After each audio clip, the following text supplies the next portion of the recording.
Hey there, extraordinary treasures. If you've ever had the frustration of trying to find a certain receipt in a whole stack of receipts, or if you had a bill that needed to be paid today and you can't remember where you put it, you will appreciate this video. Knowing right where things are can save you hours of time. So let's go step by step through this filing system that can make your life easier, starting with the expense folders. What should they contain? The expense folders will contain paperwork for every check number that you write each month. The December expense folder, for example, should contain the paperwork for each check that is on your December check report. If a check was written in December and shows up on the December check report, the documentation for that check should be in the December expenses folder. I know I'm being a bit repetitive, but this is important. If I'm auditing you and searching for a particular invoice or statement, but it's filed in the wrong month, it may get written up as missing because I have no way to know where it actually is. Filing correctly helps both of us. When you pay a bill or an invoice or a statement or reimbursement, write the check, then immediately write on that bill or invoice or statement, paid, check number, and the date. If it is a utility bill that is being paid automatically, I write e-paid and the date. I always use a different color pen like green and write it at the top where it'll be easy to spot. I usually even circle it. Some treasurers print off a copy of every jewel check on paper and staple it to the statement that they just paid.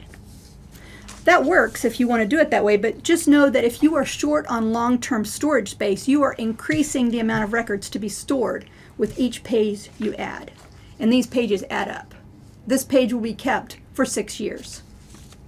Writing paid, check, and date on the existing statement or invoice accomplishes the same thing and takes up a lot less space. If there are several pages, as a bank statement or credit card statement, staple them all together before you file them. Whatever method you use, once you're done with them, immediately drop them into your expense folder. You can drop them in the front or the back. Just make sure you're consistent and it's always in check number order. How do you file payments that don't have a check number? Utility bills that are set to pay automatically, or ACH remittance checks, or maybe you have something that you bought online. How are you going to file those? Well, mixing that paperwork in with the check numbers defeats the purpose. So file them separately in the same folder, but in the back of the folder in date order. And another trick I use is instead of filing them the same way, I flip the folder and file them facing the back. That way I could easily just flip the folder over when I wanted to access the ACH records. And if you filed them in date order and the front section is in check number order, you'll always be able to find what you need. That works for every check that you pay from a statement or an invoice. What if you don't have an invoice or a receipt or a statement? What about the conference remittance? You can print the check on plain paper and file it in check number order or in the back of the file in date order if it is ACH. Local payroll, print the billing report that you get by email from the conference local payroll department. Print that for your files and file it in the back of the folder in date order. Reimbursement, a completed check request form with receipt attached should accompany every reimbursement request. Just fill in the check number and date and file it. What about a voided check? Well, you write void in big numbers all across the front of the check and attach it to a half sheet of paper and file that paper in check number order. The reason you attach it to a paper is if it's too small, it just drops down in there and then it gets lost. A check to SURF or savings account, print a copy of the check from Jewel on plain paper and file it. Something ordered online, print off the page that shows what was purchased and from where and how much. Write e-paid and the date, file it in the back in date order. What about assisting a needy person? Utility companies and hotels and landlords can provide receipts. Don't reimburse anyone unless they have receipts and fill out a check request form. What about school subsidy and monthly donations to your school?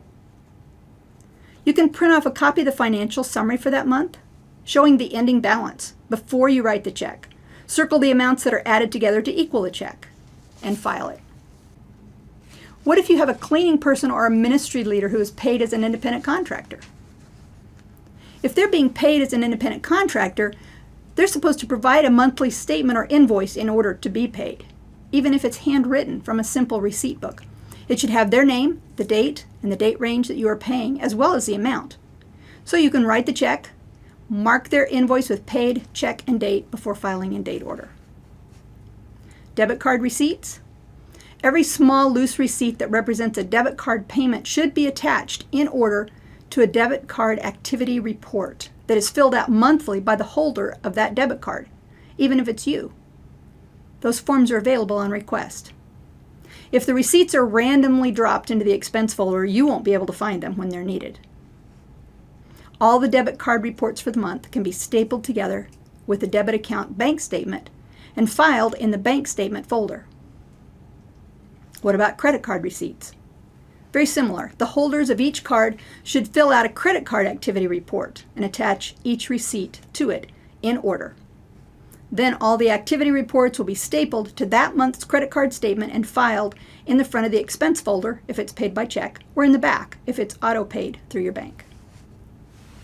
If any documentation is much smaller than a half a page, attach it to at least a half sheet of paper so it doesn't slide down and get lost.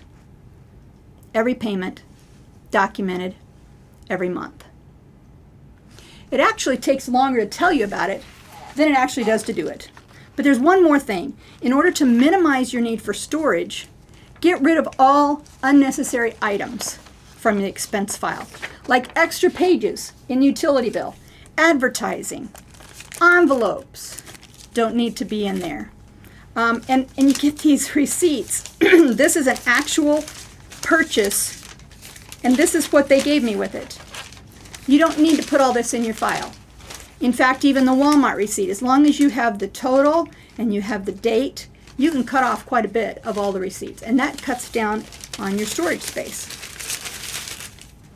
Keep what needs to be kept, but get rid of everything else. We can do this.